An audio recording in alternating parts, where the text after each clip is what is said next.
Hello, and welcome to our Halloween editions.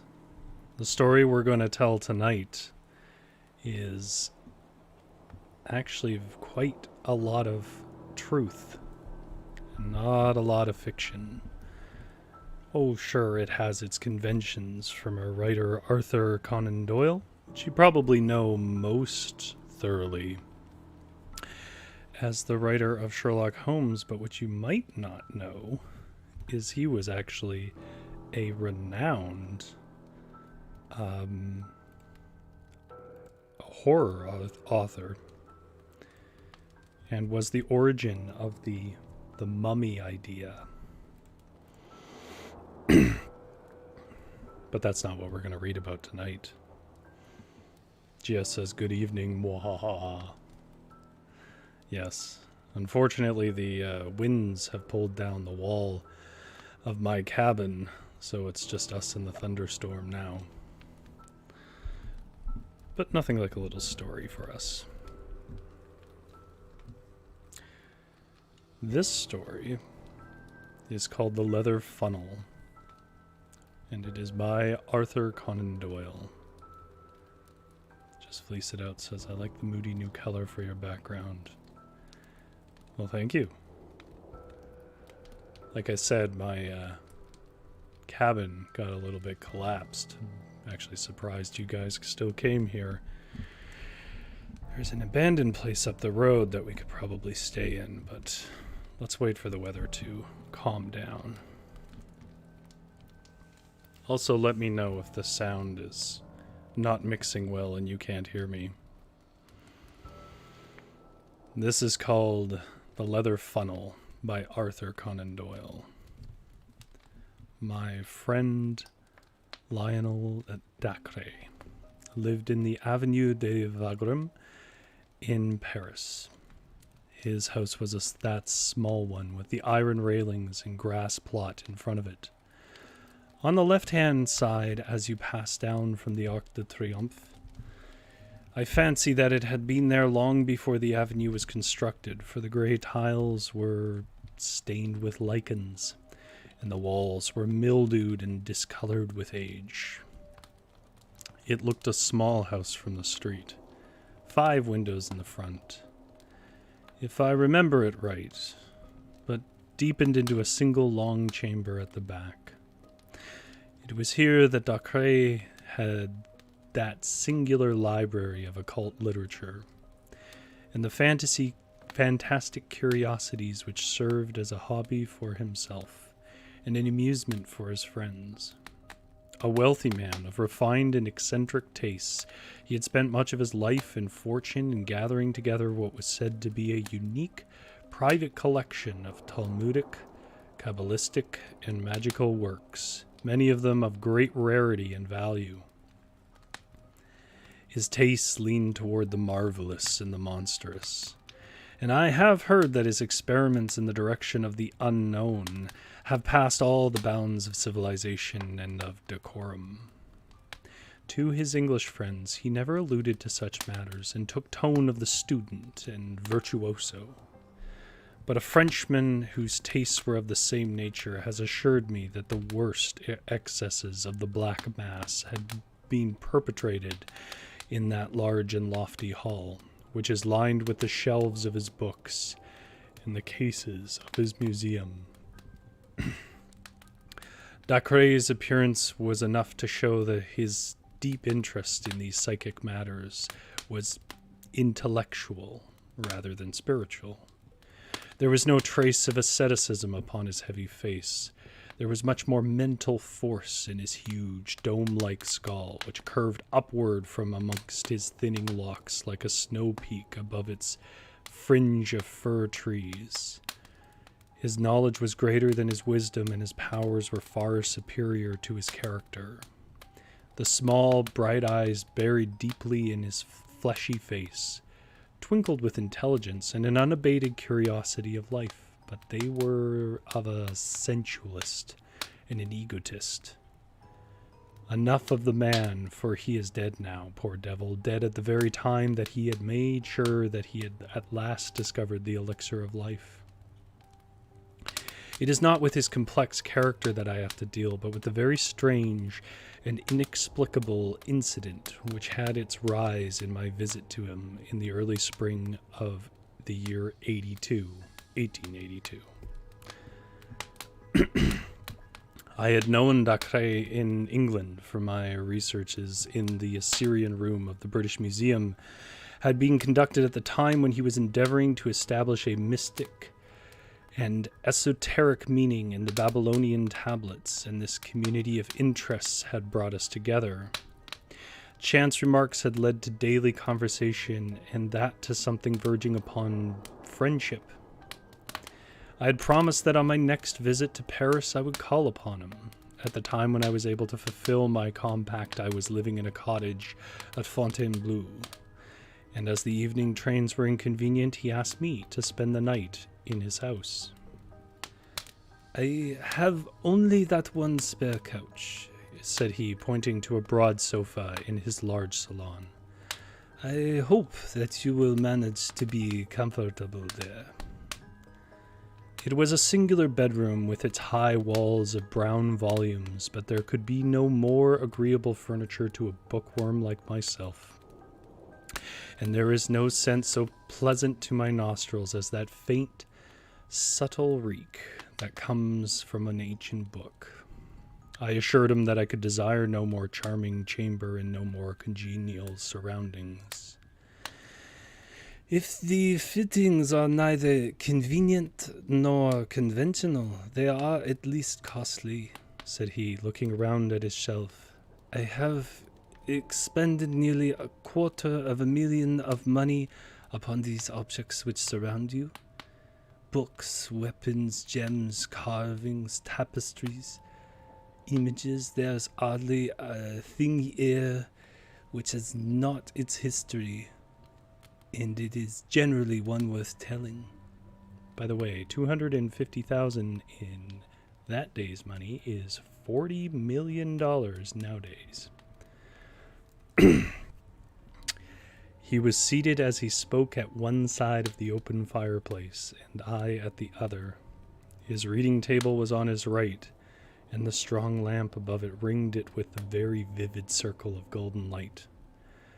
A half-rolled palimpsest lay in the center, and around it were many quaint circles of bric-a-brac. One of these was a large funnel, such as is used for filling wine casks. It appeared to be made of black wood and to be rimmed with discolored brass. "That is a curious thing," I remarked. "What is the history of that?" "Ah," said he, "it is the very question which I have had occasion to ask myself. I would give a good deal to know. Take it in your hands and examine it." I did so and found what I had imagined to be wood was in reality leather, though age had dried it into an extreme hardness. It was a large funnel, and it might hold a quart when full. The brass rim encircled the wide end, but the narrow was also tipped with metal. "What do you make of it?" asked Dacre. "I should imagine that it belonged to some vintner or maltster in the Middle Ages," said I. "And I have seen in England leathern drinking flagons of the 17th century, blackjacks as they were called. They were of the same color and hardness as this filler." "I dare say their date would be about the same," said Dacre. "And no doubt also it was used for filling a vessel with liquid. If my suspicions are correct, however, it was a queer vintner who used it, and the very singular cask which was filled. Do you observe nothing strange at the spout end of the funnel?" As I held it to the light, I observed that at a spot some 5 inches above the brass tip to the narrow neck of the leather funnel was all haggled and scored, as if someone had notched it with a blunt knife. Only at the point was there any roughening of the dead black surface.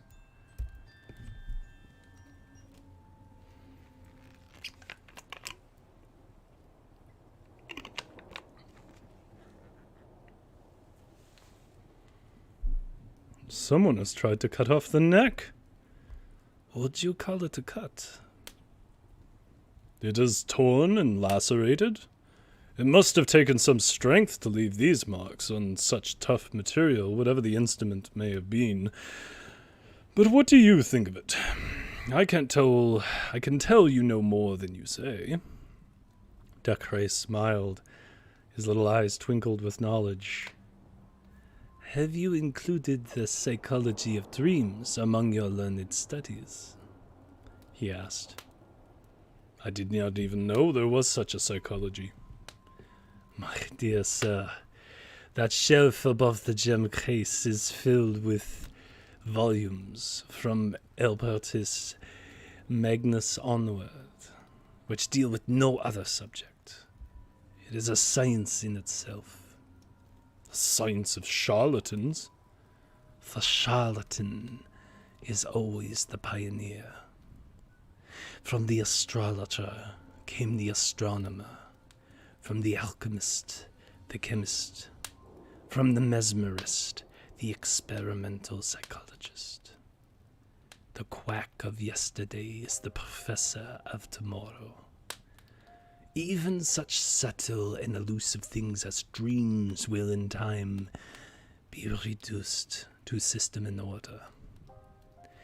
When that time comes, the researches of our friends in the bookshelf yonder will no longer be the amusement of the mystic, but the foundations of a science. Supposing that is so, what has the science of dreams to do with a large black brass-rimmed funnel? I will tell you. You know that I have an agent who is always on the lookout for rarities and curiosities for my collection. Some days ago he heard of a dealer upon the quay who had acquired some old rubbish found in a cupboard in an ancient house at the back of the Rue Materne in the Quartier Latin. The dining room of this old house is decorated with a coat of arms, chevrons, bras, rouge upon a field argent, which prove upon inquiry to be the shield of Nicolas de la Reynie, a high official of King Louis XIV. There can be no doubt that the other articles in the cupboard date back to the early days of the king, the inference, of course, that they were all property of Nicolas de la Reynie, who was, as I understand, the gentleman specifically concerned with the maintenance and execution of the draconic laws of that epoch. What then?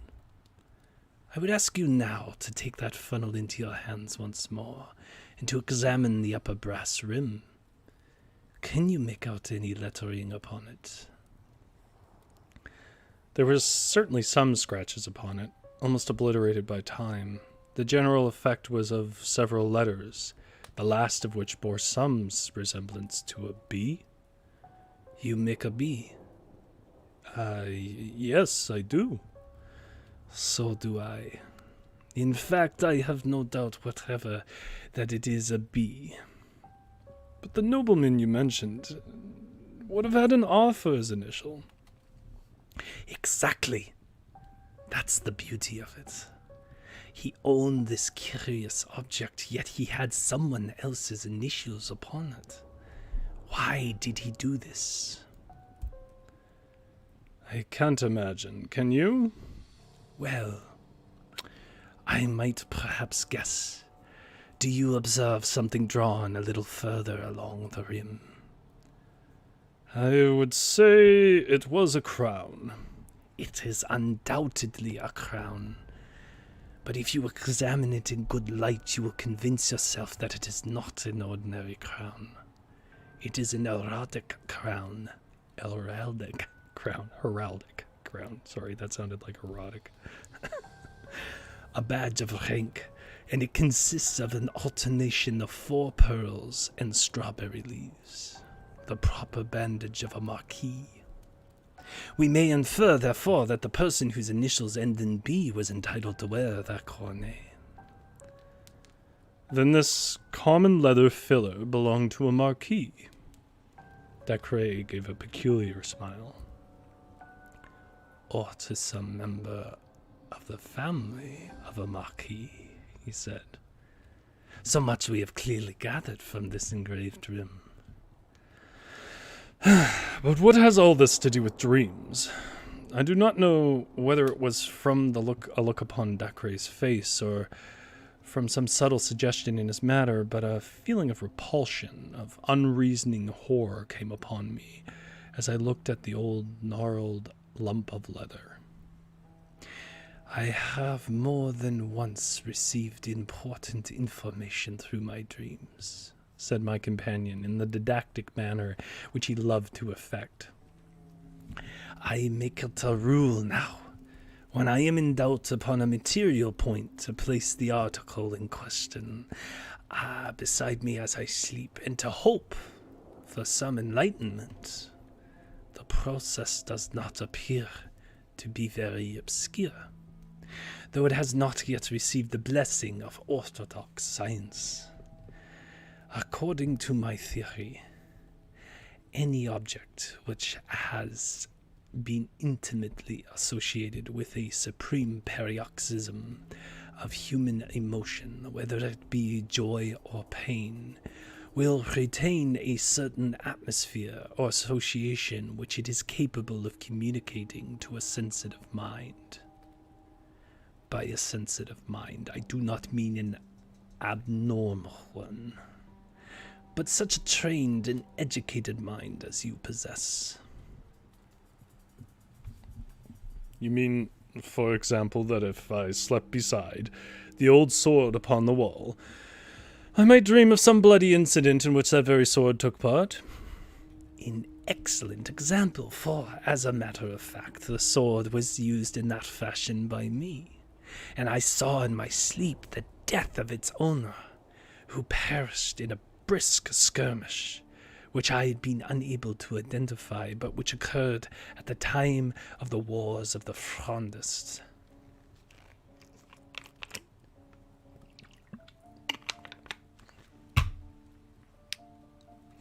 If you think of it, some of our popular observances show that the fact has already been recognized by our ancestors, although we in our wisdom have classed it among superstitions. For example? Well, the placing of the bride's cake beneath the pillow in order that the sleeper may have pleasant dreams. That is one of several instances which you will find set forth in a small brochure which I am writing myself upon the subject. But to come back to the point, I slept one night with this funnel beside me, and I had a dream which certainly throws a curious light upon its use and origin. Well, what did you dream? I dreamed. He paused, and an intent look of interest came over his massive face. By Jove, that's well thought of, said he.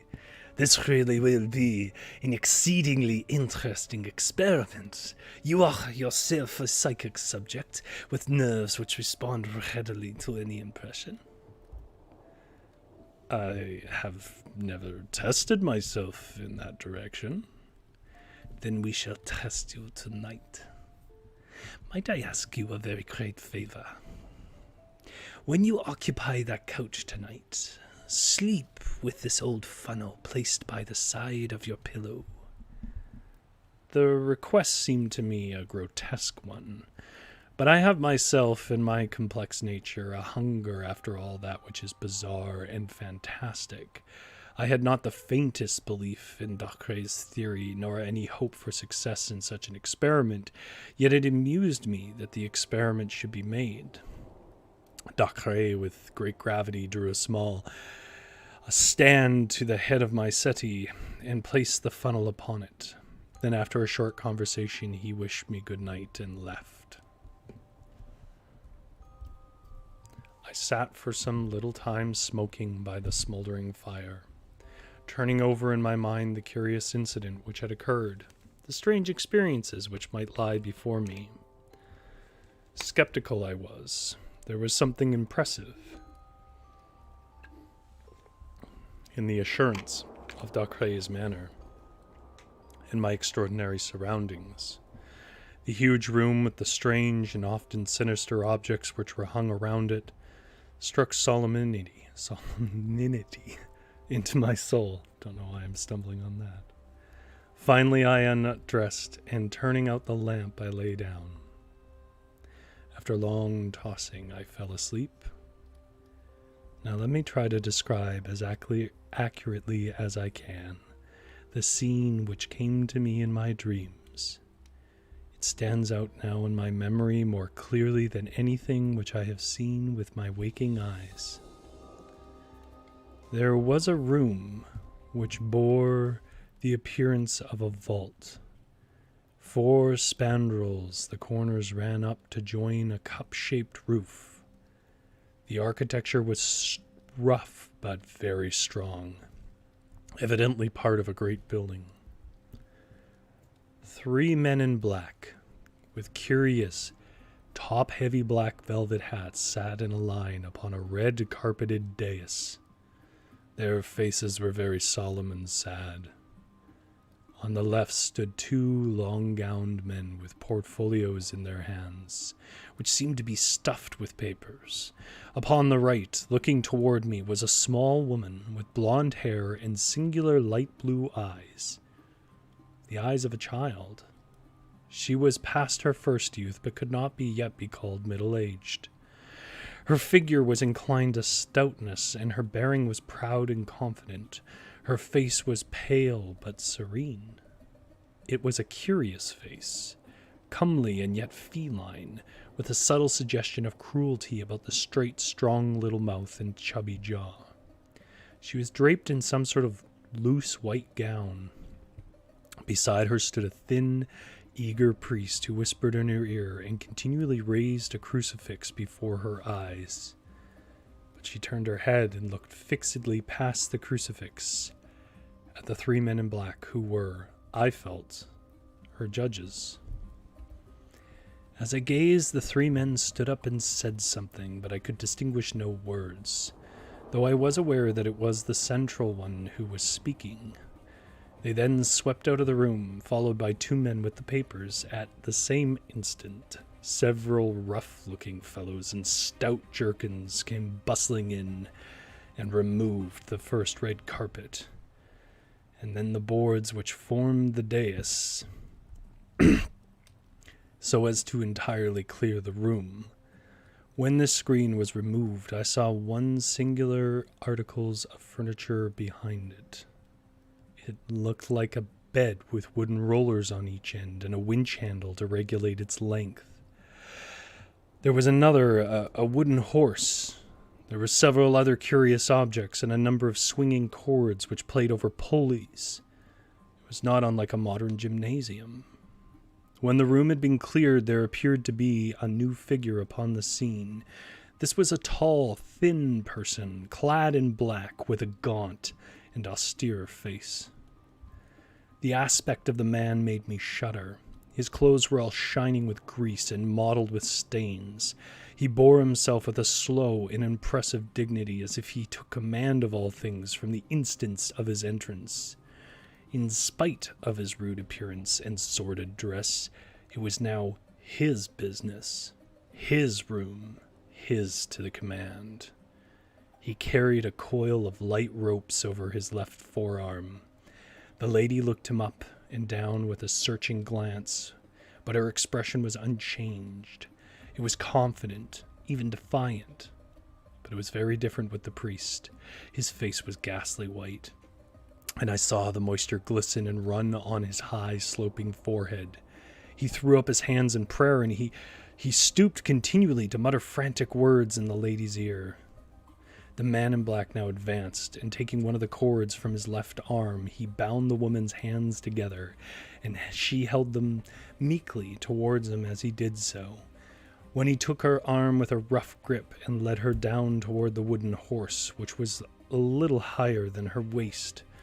Onto this she was lifted and laid with her back upon it and her face to the ceiling, while the priest, quivering with horror, had rushed out of the room. The woman's lips were moving rapidly, and though I could hear nothing, I knew that she was praying. Her feet hung on either side of the horse, and I saw that the rough varlets in attendance had fastened cords to her ankles and secured the other ends to iron rings in the stone floor. My heart sank within me as I saw these ominous preparations, and yet I was held by the fascination of horror, and I could not take my eyes away from the strange spectacle. A man had entered the room with a bucket of water in either hand, another followed with a third. They were laid beside the wooden horse. The second man had a wooden dipper, a bowl with a straight handle in the other hand. This he gave to the man in black. At the same moment, one of the varlets approached with a dark object in his hands, which even in my dream filled me with a vague feeling of familiarity. It was the leathern filler. With horrible energy he thrust it, and I could stand no more. My hair stood on end with horror. I writhed, I struggled, I broke through the bonds of sleep, and I burst with a shriek into my own life, and found myself lying shivering with terror in the huge library, with moonlight flooding through the window and throwing strange silver and black traceries upon the opposite wall. Oh, what a blessed relief to feel that I was back in the 19th century, back out of that medieval vault into a world where men had human hearts within their bosoms.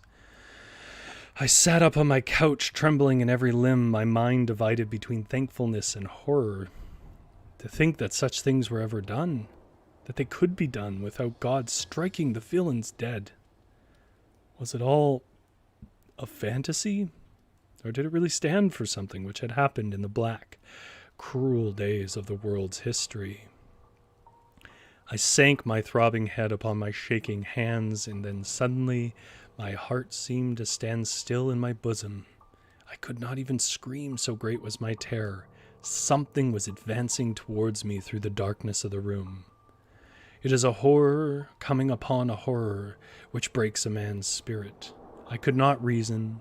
I could not pray.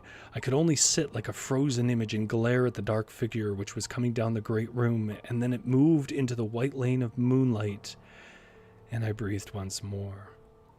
It was Ducray, and his face showed that he was as frightened as myself. "What's that you? For God's sakes, what's the matter?" he asked in a husky voice. "Oh, Ducray, I am glad to see you. I have been down into hell. It was dreadful." "Then it was you who screamed?" "I dare say it was. It rang through the house. The servants are all terrified." He struck a match and lit the lamp. "I think we may get a fire going to burn up again," he added, throwing some logs upon the embers. "Good God, my dear chap, how white you are. You look as if you've seen a ghost." "So I have. Several ghosts." "The Lafrefano has acted then." "I wouldn't sleep near the infernal thing again for all the money you could offer me." Ducray chuckled. "I expected that you would have a lively night of it," said he. He took it out of me. Said he. "You took it out of me in return, for that scream of yours wasn't a very pleasant sound at 2 a.m. I suppose from what you say you have seen the whole dreadful business." "What dreadful business?" "The torture of water. The extraordinary question, as it was called in the genial days of Le Roi Soleil." Did you stand it out to the end? No. Thank God. I awoke before it really began. It was just as well for you. I held out till the third bucket. Well, it is an old story. They are all in their graves now anyhow. So what does it matter how they got there? I suppose that you have no idea what it was that you have seen? The torture of some criminal. She must have been a terrible malefactor indeed, if her crimes are in proportion to her penalty. Well, we have that small consolation, said Dacre, wrapping his dressing gown round him and crouching closer to the fire. They were, indeed, in proportion to her penalty. That is to say, if I am correct in the lady's identity. How could you possibly know her identity? For answer, Dacre took down an old vellum-covered volume from the shelf. Just listen to this, said he. It is in the French of the 17th century, but I will give a rough translation as I go. You will judge for yourself whether I have solved this riddle or not. And for my viewers, this is true, what he's going to read. The prisoner was brought before the Grand Chambers, and the Tournay of Parliament, sitting as a court of justice, charged with the murder of Master True d'Abré, her father, and of her two brothers, M.M. d'Après, one being civil lieutenant, the other a councillor of Parliament. In person, it seemed hard to believe that she had really done such wicked deeds, for she was of a mild appearance and of a short stature, with a fair skin and blue eyes. Yet the court, having found her guilty, condemned her to the ordinary and to the extraordinary question, in order that she might be forced to name her accomplices, after which she should be carried in a cart to the Place de Grève, where to have her head cut off, her body being afterwards burned, and her ashes scattered to the winds. The date of this entry is July 16th, 1676. It is interesting, said I, but not convincing. How do you prove the two women to be the same? I am coming to that. The narrative goes on to tell the woman's behavior when questioned. When the executioner approached her, she recognized him by the cords which he held in his hands. She at once held out her hands to him, looking at him from head to foot without uttering a word. How's that? Yes, it was so. She gazed without wincing upon the wooden horse and rings which had twisted so many limbs and caused so many shrieks of agony. When her eyes fell upon 3 pails of water, which were all ready for her, she said with a smile, "All that water must have been brought here for the purpose of drowning me, monsieur." You have no idea, I trust, of making a person of my small stature swallow it all. Shall I read the details of the torture? No, for heaven's sakes, don't. Here is a sentence which must surely show you that what is recorded here is the very scene which you have gazed upon tonight. The good Abbé Perrault, unable to contemplate the agonies which were suffered by his penitent, had hurried from the room. Does that convince you? It does entirely. There can be no question that it is indeed the same event, but who then is this lady whose appearance was so attractive and whose end was so horrible? For answer, Dacre came across to me and placed the small lamp upon the table which stood by my bed. Lifting up the ill-omened filler, he turned the brass rim so that the light fell upon it. Seen in this way, the engraving seemed clearer than on the night before. We have already agreed that this is the badge of a... We have already agreed that this is the badge of a marquis or a marquise, said he, and we have also settled that the last letter is B. It is undoubtedly so. I now suggest to you that the letters from left to right are M, a small d, A, a small d, and then the final B. Yes, I am sure that you are right. I can make out the two small d's quite plainly. What I have read you tonight, said Dacre, is the official record of the trial of Marie Madeleine d'Abré, Marquise de Brinvilliers, one of the most famous poisoners and murderers of all time. I sat in silence, overwhelmed at the extraordinary nature of the incident, and at the completeness of the proof which Dacre had exposed its real meaning.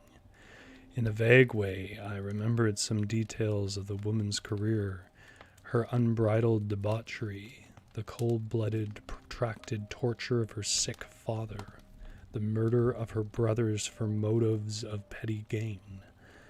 I recollected also that the bravery of her end had done something to atone for the horror of her life, that all Paris had sympathized with her last moments and blessed her as a martyr within a few days of the time when they had cursed her as a murderess. One objection, and one only, occurred to my mind. How came her initials and her badge of rank upon the filler? Surely they did not carry their medieval homage to the nobility, to the point of decorating instruments of torture with their title. I was puzzled by this same point, said Dacre, but it admits of a simple explanation. The case excited extraordinary interest at the time, and nothing could be more natural than Larranie, the head of the police, should retain this filler as a grim souvenir. It was not often that Marchioness of France underwent the extraordinary question. That he should engrave her initials upon it for the information of others was surely a very ordinary proceeding upon his part. And this? I asked, pointing to the marks upon the leathern neck. She was a cruel tigress, said Dacre as he turned away. I think it is evident that, like other tigers, her teeth are both strong and sharp.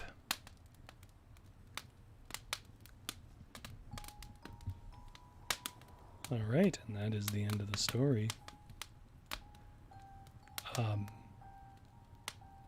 Should be back here Thursday. We're going to be writing some horror on Thursday. I think you'll enjoy it.